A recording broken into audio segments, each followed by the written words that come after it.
History is, and will remain forever, a very central, basic and ever-expanding part of the human civilization, containing the whole process of evolution of raw sense to thought, and revolution from unsuitable and fruitless thought to efficient and progressive one.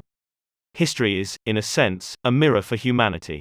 A mirror that already contains all the acts that the set of human nature possesses, perceived, processed, and performed, through a vast stretch of time spanning from the very first days of civilization to the latest marvel we find ourselves in today. This long, slow, yet continuous process has had to take many breaks and turns along the way due to a number of events and people. These people hold great importance, both in our past, that is, in shaping it, and in our future for the purpose of refraining from the mistakes of the past in it. The sad part is that this chapter is so replete with these great people belonging to different epochs and different departments of life that many get shadowed behind a few. But nonetheless, their efforts are neither forgotten, nor in vain, for humanity owes them a debt in the form of a promise to do better. One such name happens to be that of Sir William Arthur Lewis, a St. Lucian economist and Nobel laureate in the field of economic sciences. All modern economics owes a great deal to Sir Arthur, since he was among the first people to challenge the capitalist sector regarding labor reforms. Initially, intending to be an engineer, Sir Arthur made an abrupt change of decision and took the path of economic sciences due to lack of career prospect as a result of oppression against people of color at the time. He got into the London School of Economics, the first black person to do so, and made a strong impression there by his intellectual abilities. While at LSE, he completed his doctorate and continued to work there as a staff member till 1948. He had a keen eye on the developing economies, especially at the time, those who just achieved freedom from the colonial system.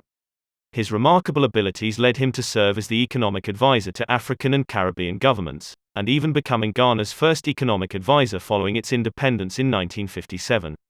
Soon after, he was awarded with knighthood and taught at various universities for at least 20 years, i.e., until he retired, but not before educating generations of students regarding the growing and fundamental field of economics and what role it played in the prosperity and anarchy of a nation.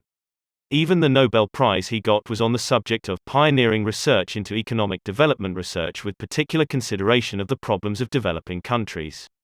He worked mainly on the economic issues of the black people, focusing on the woe and worries of the average laborer being exploited for his rightful wage by the vicious capitalist circle.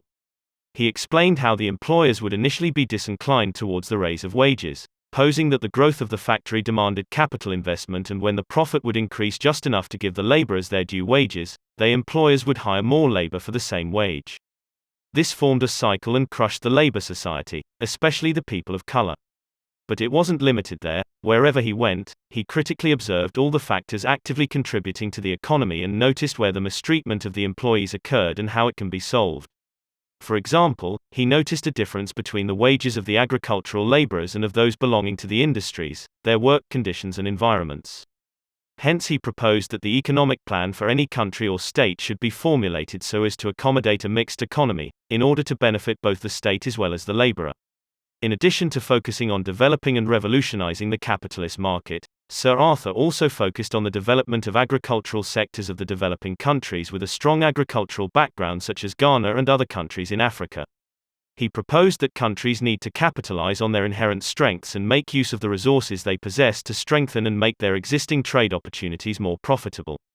Although he spent all his academic life in learned and well-informed people, his ideas were considered radical and irrational in the existing traders' community. But as time went on, the novelty and accuracy of his ideas was acknowledged and adopted over time by many a model of developing nations.